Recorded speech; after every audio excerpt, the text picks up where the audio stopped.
Assalamualaikum sahabat Ik. Hari Sabtu ini kita ikutin campaign project di Go Work Fatmawati, Jakarta Selatan. Let's go.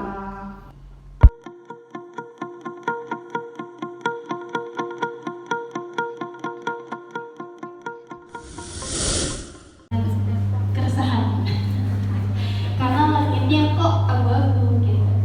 Saya aslinya dari Puncak sebetulnya, yang langitnya mungkin sekarang masih biru gitu.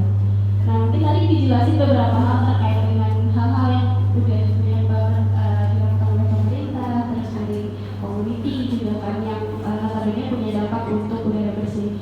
Nah, mungkin saya pengen tanya tapi ke hal yang lebih mikro lagi nih, terkait dengan keluarga gitu, impact ke keluarga atau lingkungan yang paling kecil. Nah, kalau misalkan saya coba balik ke dulu gitu, saya tuh dulu cukup bangga dalam artian gini, saya nggak buang sampah kemana-mana tapi saya bakar. Nggak buang sampah sih tapi saya bakar. Terus kalau misalkan ada sampah basah ya jadi pupuk kayak itu, karena ya saya tinggal di kampung yang nggak kampung-kampung amat sih, kayak 20 menit lah ke Indomaret terdekat. Nah, tapi saya punya keresahan dalam artian yang memang saat ini Puncak itu masih biru gitu. Tapi kan bukan nggak mungkin Puncak yang sekarang masih biru akan beralih jadi abu-abu gitu kalau misalkan warganya nggak aware. Nah, kalau yang saya perhatikan juga orang-orang tuh masih banyak banget yang bakar sampah, ini aku banget lah sama hal-hal ini gitu. Nah, gimana ya caranya kita bisa approach orang-orang atau yang di lingkungan terdekat kita lah bahwa ini adalah isu yang perlu kita perhatikan dari sekarang. Itu yang pertama. Terus saat ini juga kalau saya lihat orang bodong-bodong kredit motor, orang bodong-bodong beli mobil padahal nggak punya parkiran. Terus dari sisi literasi juga ya dari keluarga terdekat saya sendiri lah gitu. Saya bukan orang yang educated, bukan orang yang terpapar buku dari kecil gitu ya, bahkan jauh banget tuh buku baru Assalamualaikum warahmatullahi wabarakatuh. Waalaikumsalam. Nama saya Herman Asro dari Baitul, Jakarta Utara. Mantap. Saya sangat terkejut juga waktu tadi mendengar pembicaraan pertama bahwa gebrakan tentang udara bersih itu dikomandoi oleh tiga emak-emak itu gitu. Saya sering membaca di harian media apa tuh, gaungnya sangat kuat. Saya baru tahu kalau itu dimotori oleh tiga emak-emak gitu. Nah itu yang pertama. Yang pertama sebagai kenal. Yang kedua, jangankan kita jalan kaki di sepanjang jalan atau naik motor gitu ya, dan berhenti di lampu merah, itu kadang-kadang udaranya itu sungguh memaki ke hidung kita dan mungkin terjadi flu ya. Terus kalau saya mengkajinya begini, ini mungkin ada hubungannya juga dengan tata kelola negara juga ya, di mana motor dan mobil yang tahunnya sudah tua, apalagi motor yang 2 tak itu sangat udaranya itu sangat tidak terkontrol gitu. Nah dari situ saya berpikir bahwa motor-motor itu harus di grounded atau tidak boleh melewati lagi. Dulu ada semacam saya baca pernah bahwa itu sudah dilarang gitu, tapi kok sepanjang jalan itu masih ketemu lagi, apalagi mereka sekarang ada komunitasnya lagi yang membuat motor-motor berbau di jalan gitu ya. Nah itu. Terus yang ketiga gitu, tentang tata ruangnya. Saya juga baru tahu kalau Pak Muhammad tuh mau berikan satu eksis untuk kota Jakarta tuh dengan sangat banyak kemajuannya gitu. Tetapi kalau saya tinggal di JIS sekarang ya, stadion internasional itu kalau dipakai untuk sepak bola ataupun konser dewa, itu macetnya luar biasa, sampai 3 jam baru bisa masuk ke daerah situ atau keluar ke daerah situ gitu. Nah itu saya pernah baca di media bahwa konsep itu meniru salah satu stadion di Eropa, di Jerman kalau nggak salah gitu. Jadi memang tidak disediakan tempat parkir, tapi disediakan transportasi yang memadai gitu. Sedangkan budaya kita itu beda Pak. Budaya kita kalau dilarang itu pasti lawan. Nah itu. Apalagi kalau anak-anak ABG bawa motor. nggak ada tempat parkirnya, yang letak aja di tengah jalan. Nah itu, jadi kalau konser kemarin Bruno Mars itu lebih pecah lagi rekornya, ya kan? Parkir tidak ada, akhirnya di kampung-kampung di depan rumah saya itu boleh parkir 100.000, ya kan? Nah ini jadi parkir itu dikuasai oleh preman-preman di setiap jalan, di Sultan Agung sampai di Kemayoran dan Tanjung Priok itu. Nah ini konsep ini salah kalau menurut saya pribadi ya, bahwa kejadian-kejadian ini tidak memperhatikan budaya dan lingkungan gitu. Jadi dirubahlah. Jadi di JIS itu juga masih ada tanah kosong yang luas. Buat aja gedung parkir 10 tingkat juga selesai gitu. Daripada keadaan rawan masih dipertahankan aja, dan preman-preman ini memang berbagi nafkah untuk preman gitu loh. Jadi kalau menurut saya kurang baik lah gitu dalam tata kelola itu. Itu aja. Terima kasih. Wassalamualaikum warahmatullahi wabarakatuh. Oke, terima kasih banyak Kang Herman untuk sharing dan juga pertanyaannya. Next, ke depan. Baik, selamat pagi semuanya. Pagi. Masih pagi lah ya. Masih. Perkenalkan, terima kasih sebelumnya atas kesempatannya. Perkenalkan, nama saya Alia. Di sini sebenarnya saya datang sebagai pembaca, tapi kebetulan saya juga kerja di bagian, saya bekerja di instansi pemerintahan provinsi Jakarta. Gitu, jadi memang, tapi saya bukan yang mengambil kebijakan, jadi jangan mikir yang apa-apa dulu gitu, karena tapi memang saya kan lebih banyak ke sosialisasi ke masyarakat ya gitu, lebih ke medianya. Dan memang saya mau nambahin aja sih sedikit gitu. Sebenarnya kan program yang tadi sudah dipaparkan dulu oleh Pak Daud itu, gitu, di paparan pertama, bahwa sebenarnya banyak banget gitu program yang sudah dibuat oleh pemerintah provinsi gitu, provinsi Jakarta terutama. Terkait misalnya Jakarta Lalu Biru, terus juga Jakarta Rendah Emisi, terus sekarang juga sebenarnya terus juga ada program elektrifikasi kendaraan publik gitu. Kalau misalnya sekarang kan juga lihat ya gitu, ada beberapa bis Trans Jakarta yang sekarang juga udah beberapa tuh beralih ke bus listrik gitu, yang sekarang kan juga udah lumayan banyak. Terus juga di salah satu aplikasi pemerintahan provinsi juga gitu, Jaki. Nah di Jaki itu sekarang juga baru ada fitur Jakismu gitu, jadi itu bisa dilihat juga. Ini sebenarnya saya nambahin karena ya udah sekalian informasikan juga gitu, karena bahwasanya ini juga tantangan gitu dari pemerintah sendiri untuk membuat gimana caranya biar warga yang sendiri juga tahu gitu. Kalau misalnya ada beberapa informasi yang sudah disediakan, tapi memang masih belum banyak yang akses gitu. Jadi emang saya mau kasih tahu itu dulu gitu. Mau nambahin aja yang sekarang lagi berjalan gitu di provinsi, dan juga salah satu isu lingkungan itu juga masuk di dalam program jangka panjangnya pemerintah Jakarta gitu, karena kan kita tahu ya Jakarta bakal nggak jadi kota, akan menjadi punya goals yang selanjutnya lebih besar lagi gitu, menjadi kota global.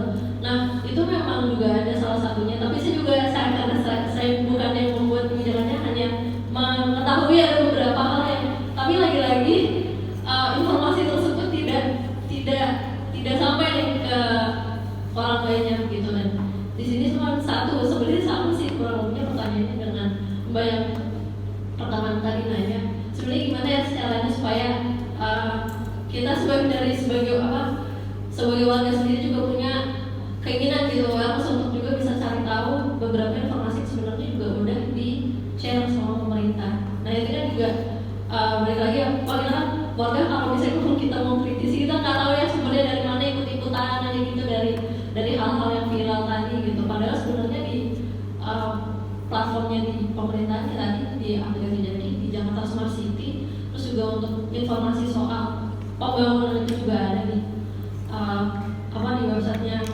Badan Pembangunan Daerah di Jakarta.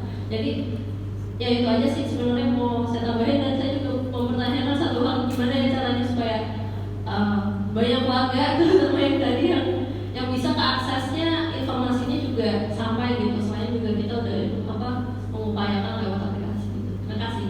Terima kasih. Literally warga beli mana-mana naik motor. Nah itu gimana nih caranya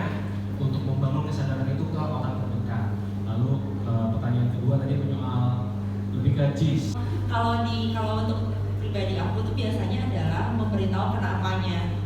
Kayak kenapa sih kok SIM baru dikeluarin untuk anak usia 17 tahun atau di umur 17 tahun? Oh, karena otaknya sudah bisa begini sehingga sudah tahu hubungan kausalitas. Tapi cepat dan langsung bisa kita aplikasiin. Tapi saya tuh firm believer kalau kita mau mengubah sesuatu yang sistemik, yang besar, itu perlu kebijakan.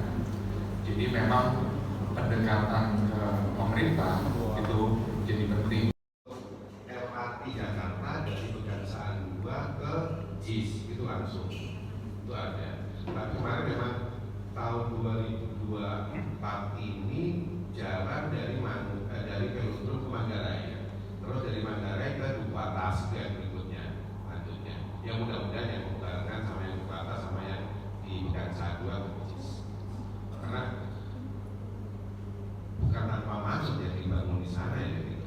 Dulu ceritanya pengen balik lagi ke utara karena sejarahnya Jakarta itu di awal ya sudah kelapa dan memang tempatnya juga memungkinkan. Itu keren banget kok warga Jakarta Utara perubahannya, master plan-nya ada. Perubahan maksudnya mindsetnya orang-orangnya keren banget. Kalau mungkin nggak ada yang mungkin susah kita main-main ke Jakarta Utara. Sekarang jadi favorit. Tiap hari Kamis ya pagi sepedanya di sana luar biasa. Kopi. Saya pikir itu ya teman-teman ya beneran tadi jawab nggak tahu ya punya hubungan batin apa dan lucu. Makasih. Oke, thank you. Mungkin tadi ada satu pertanyaan terakhir ya yang belum terjawab, setelah saya akan jawab. Gimana nih cara mengkomunikasikan program-program yang mungkin dilakukan oleh pemerintah supaya bisa terakses oleh lebih banyak masyarakat lagi? Mungkin ada yang mau share, Sia, Daud. Lagi minta tips ya, buat di kerjaannya. Mungkin perlu belajar sama agensi kali ya. Agensi kan kalau bikin campaign brand gitu kayak wah baik banget yang ngobrolin gitu, tapi apa namanya kita udah baca lah ini kata agensi tertentu yang lagi bikin sesuatu, mungkin bisa belajar juga dari cara gimana sih agensi tersebut bikin campaign lalu mengganti KOL-nya seperti apa. Dan juga perlu diingat kalau memang mau yang pasti bergerak di social media juga ya, KOL juga kita harus pelajari juga kan backgroundnya seperti apa, jangan sampai udah minta tolong membuat dia campaign sesuatu yang sebenarnya punya positif impact gitu ya ke publik, tapi ternyata dia sendiri ternyata track recordnya ada yang kurang baik gitu. Lalu mungkin juga kerjasama dengan berbagai macam apa namanya NGO yang sesuai dengan topik-topik yang lagi dibahas gitu.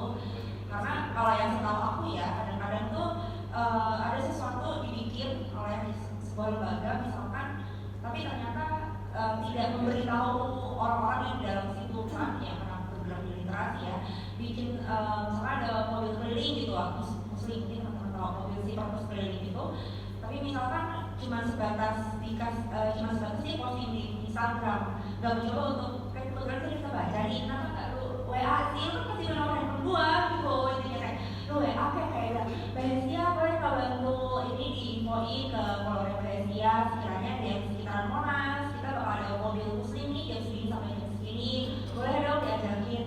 Ya pasti aku akan willing to help gitu loh, karena ya memang harusnya kan memang aku sebagai duta baca yang menginformasikan ini juga gitu. Jadi seringkali pemerintah mungkin menganggap mitra-mitra tertentu tuh sebatas dia cuma mitra doang, tapi nggak diajakin ayo mau nggak bantu gua untuk sosialisasi ini, sosialisasi itu gitu.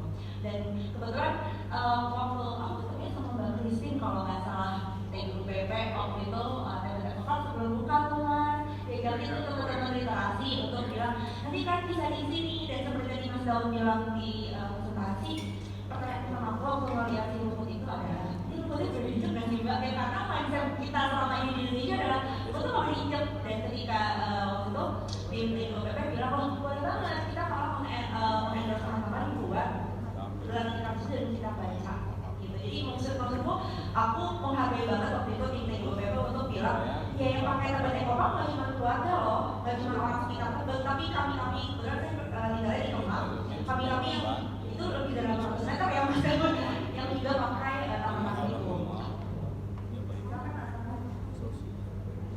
Tambah dikit. Kalau saya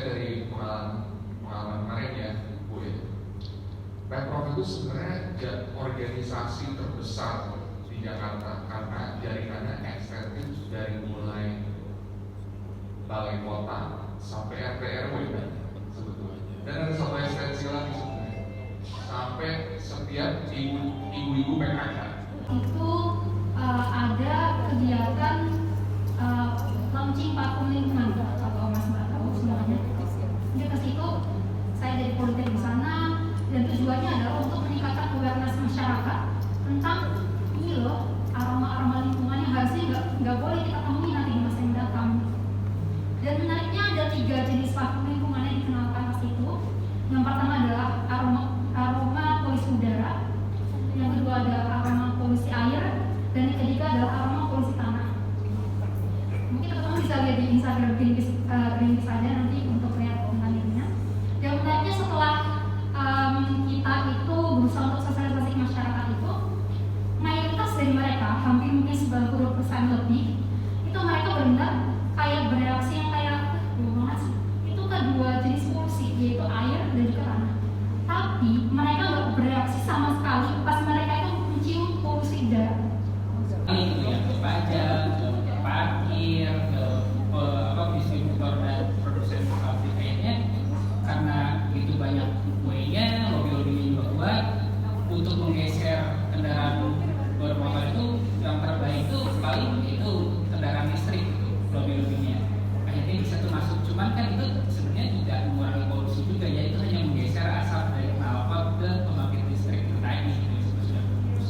Nah, mungkin pernah nggak sih ada usaha dari organisasi atau institusi dari para narasumber untuk membantu atau misalnya menyaingi lobby-lobby dari kendaraan bermotor ini, misalkan gimana nih biar kuenya, mungkin kan kita perlu banyak teman nih, jadi mungkin bisa nih ngajak untuk kredit sepeda gitu kan, biar kredit kan itu bisa sedikit membagi kue dari kendaraan bermotor tadi kan. Karena kalau kita hanya udah hapuskan kendaraan bermotor, lawannya banyak banget ya, Pemda yang dapat pajak, ya orang yang distributor mobil dan motor dan sebagainya. Tapi setidaknya kalau kita agak shift sedikit, misalkan kayak kredit sepeda nih, mungkin kan tidak ada satu yang bisa diajak teman tuh gitu, perusahaan kredit gitu kan. Apakah pernah ada usaha seperti itu untuk agar lebih strategis dalam shifting dari kendaraan bermotor ke kendaraan non-motor?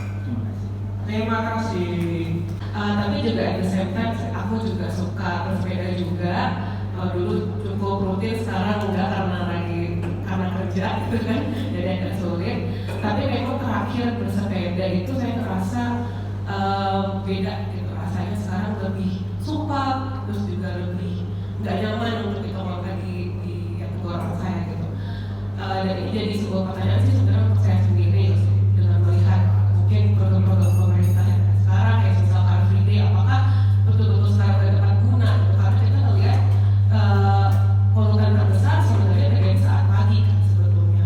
Dan apakah itu sehatkah untuk tetap dilakukan seperti itu Car Free Day? Dan kita tahu it's only a day, Car Free Day is not like forever gitu. Dan di saat bersamaan juga nggak ada yang mungkin kurang program-program yang memang mendukung ke arah untuk free transportation, tapi lebih ke arah tadi kita masih membawa-bawakan transportasi yang memang mungkin sebenarnya EV dan segala macam, tapi mungkin untuk transportasi publik malah digerungkan atau dikurangkan dananya gitu untuk transportasi publik. Ini kan juga cukup miris ya keadaannya. Jadi saya ini tadi sih mempertanyakan program-program sekarang, contohnya untuk Car Free Day apakah sekarang betul-betul dapat guna gitu. Dan saya ini punya pertanyaan untuk Pak Hendro gitu, karena kan Bike to Work ini 19 tahun ya, dan 19 tahun itu waktu yang lama, dan pasti banyak perubahan di lingkungan kita juga, di lingkungan Jakarta. Tapi saya ngeliat sih bapak-bapak di sini kayaknya masih semangat kali diomongin semangat pagi, semangat banget. Jadi mau tanya gitu, gimana sebagai Pak Hendro juga dan juga untuk bapak-bapak teman-teman Bike to Work di sini tetap punya semangat yang kuat, padahal mungkin keadaan lingkungan sekarang tuh nggak memadai gitu untuk dan malah mungkin di sebuah challenge sendiri untuk Bike to Work setiap hari gitu. Jadi walaupun mungkin infrastrukturnya udah lebih baik daripada sebelumnya, tapi keadaan lingkungannya nggak mendukung. Jadi itu sih mungkin pertanyaannya tentang gimana caranya tetap mengobarkan semangat tersebut. Gitu. Terima kasih Mas. Oke, terima kasih. Nggak segitunya ya, artinya sebenarnya pemerintah juga nggak tersandra kok sama lobby-lobby itu gitu. Tapi kalau menurut saya ini lebih ke pilihan aja sih, pilihan kebijakan dan paradigma yang belum sepenuhnya dimengerti oleh policy maker gitu. Jadi tadi kan saya cerita dulu pada saat Orde Baru, pada saat Indonesia dan khususnya Jakarta mulai dibangun secara besar, bisa dibilang kita itu memilih jalur yang kurang tepat. Kita memilih jalur kendaraan pribadi, bukan jalur transportasi umum. Sehingga itu kemudian sudah menjadi pemahaman umum bahwa oh ya, kalau mau berkendara itu naik kendaraan pribadi. Bahwa kemudian ada implikasi ekonomi jelas karena orang terbiasa pakai itu, demand naik, maka industri yang berkembang juga industri kendaraan pribadi. Tapi saya pengen ngasih alternatif point of view kayak gini.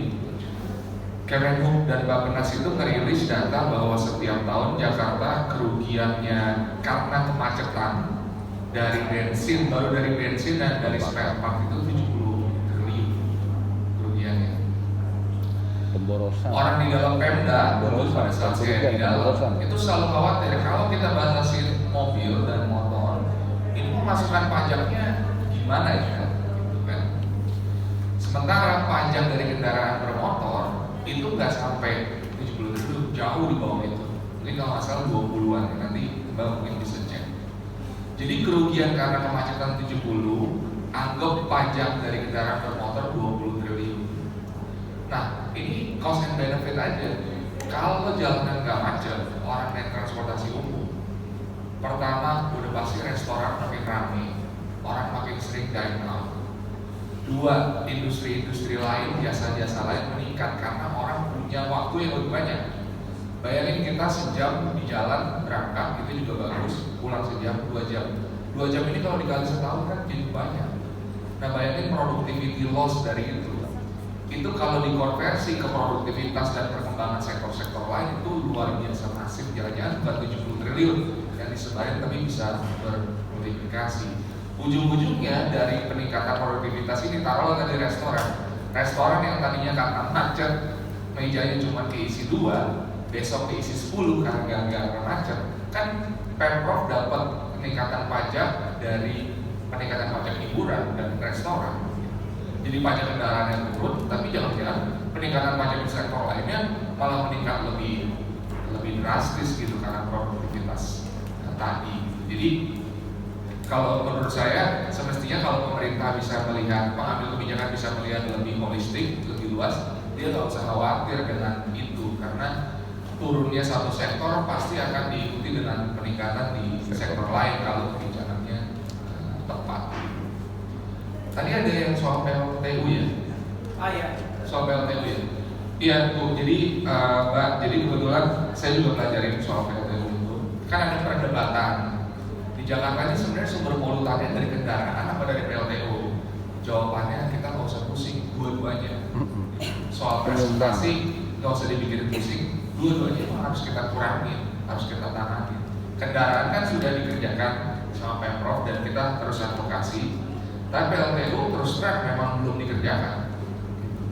Jadi pemerintah pusat itu kalau saya baca mereka punya rencana, kalau nggak salah nama rencananya JET ya.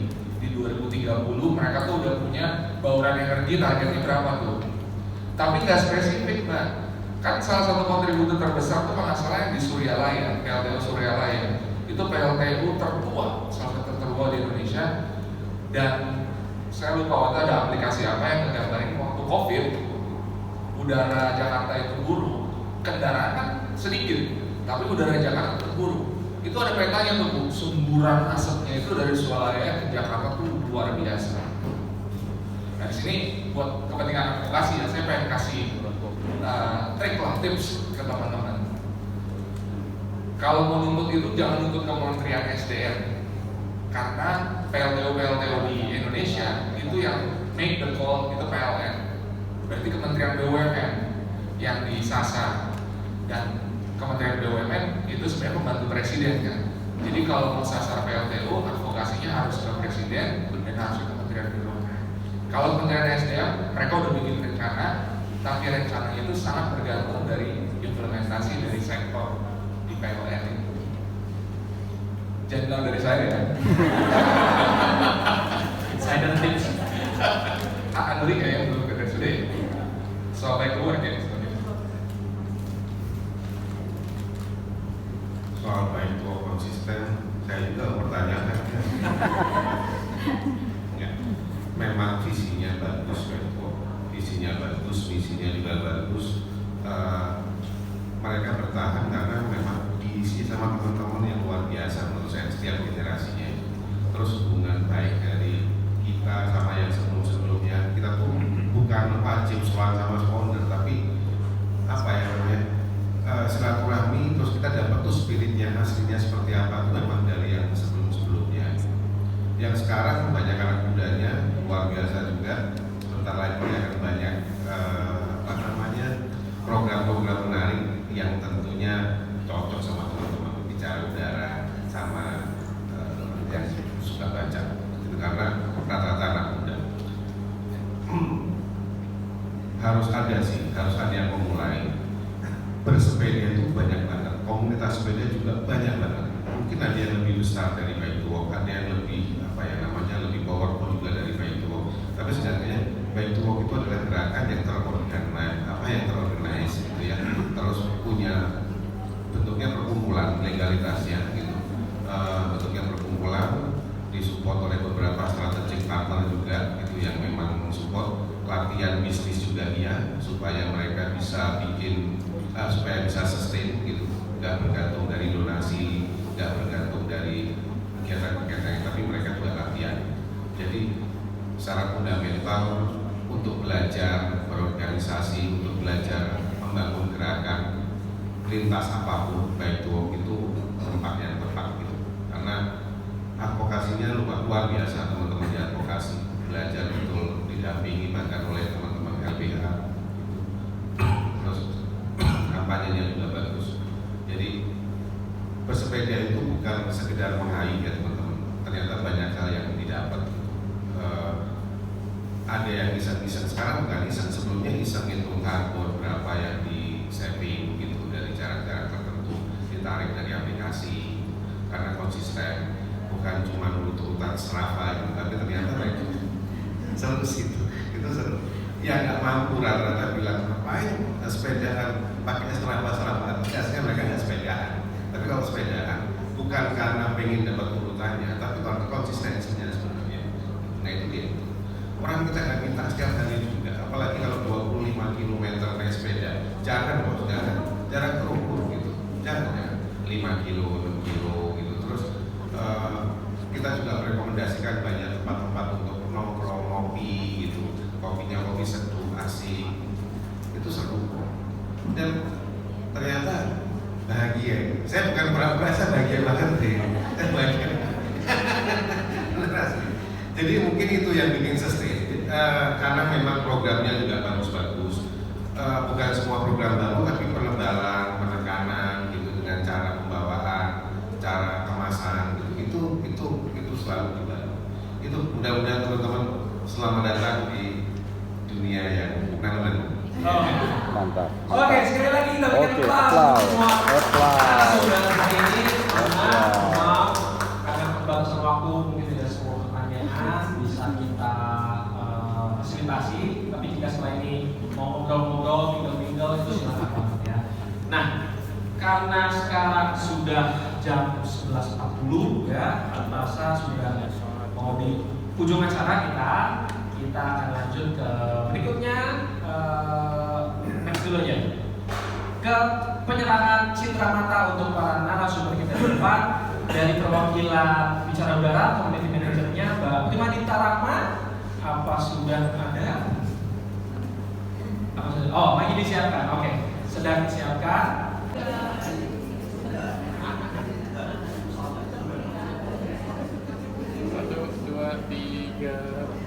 Perkenalan saya Prima, saya community specialist Bicara Udara. Mudah-mudahan ya jadi manajer soon. Pertama saya mau mengucapkan selamat atas keselamatan kegiatan ini untuk Hestia, Nabila dan juga Mas Oki sebagai duta udara bersih Biro Finance Ambassadors. Jadi tadi juga udah sempat disebut di presentasinya Om Hen kalau tanggal 7 September yang lalu adalah International Day of Clean Air, dan harapannya ini menjadi momentum ya untuk teman-teman semakin peduli akan kualitas udara. Yang kedua, saya mau mengucapkan permohonan maaf karena memang di bulan-bulan ini banyak sekali kegiatan, baik karena bulan September itu adalah Clean Air Month dan juga mengawal pilkada ya. Jadi pada bagi tugas dan kadang satu hari 2-3 acara. Hari ini juga co-founder tadi Amalia sekarang ke BEJ untuk acara yang lainnya. Ya, tapi kalau sudah itu mau tukeran silakan ya, anggap aja tukeran ya. Selain itu juga akan mendapatkan voucher untuk coworking space di GoWork ya, akan ada voucher yang nilai lebih dari 100.000, masing-masing akan mendapatkan juga. Silakan dipakai di GoWork manapun yang ada di Jakarta ya, semoga bisa bermanfaat yang dari kami. Dan sekali lagi terima kasih, mohon maaf jika ada kurang atau ada kelalaian, dan sebelum pulang boleh kita maju ke depan untuk foto bersama. Oh, Pak Jadi, ayo yang di depan. Ini kosong di depan. Dekat ke sini ke arah aku. Guys. Ada ini. Ada. Stand up for clear. Cheese kacang pun, cheese. Kacang panjang. Oke. Terima kasih teman-teman.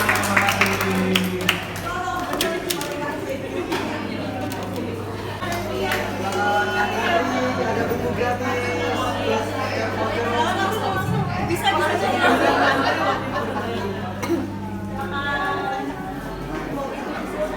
Bisa minta, maaf. Boleh bikin 2 baris aja, 2 set nih, ada satu. Semoga selamat.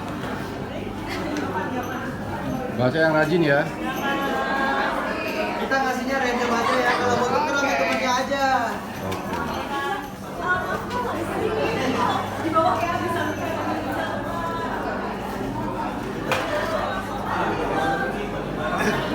Karena habis dimaki-maki sama warga 3 bulan.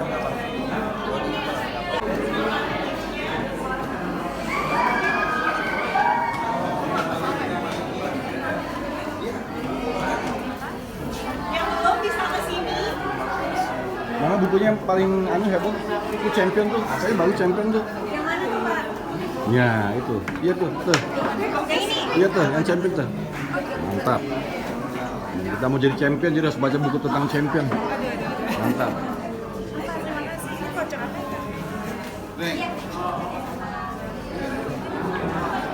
Blood sugar. Luar biasa. Jadi membaca.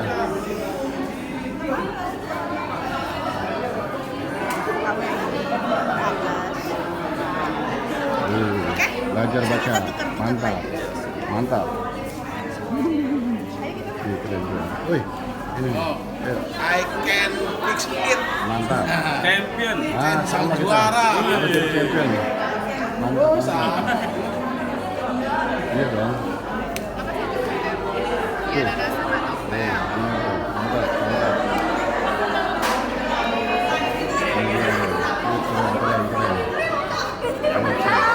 Keren.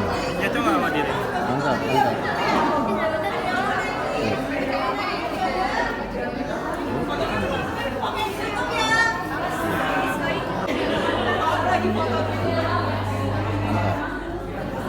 Oke. Sip.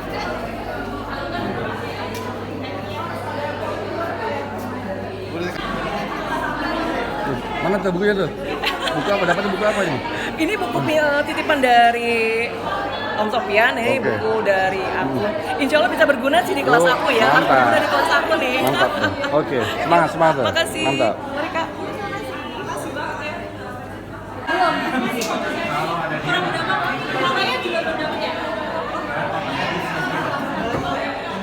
Jokowi berarti dong, bisnis juga. Jokowi kan bisnis.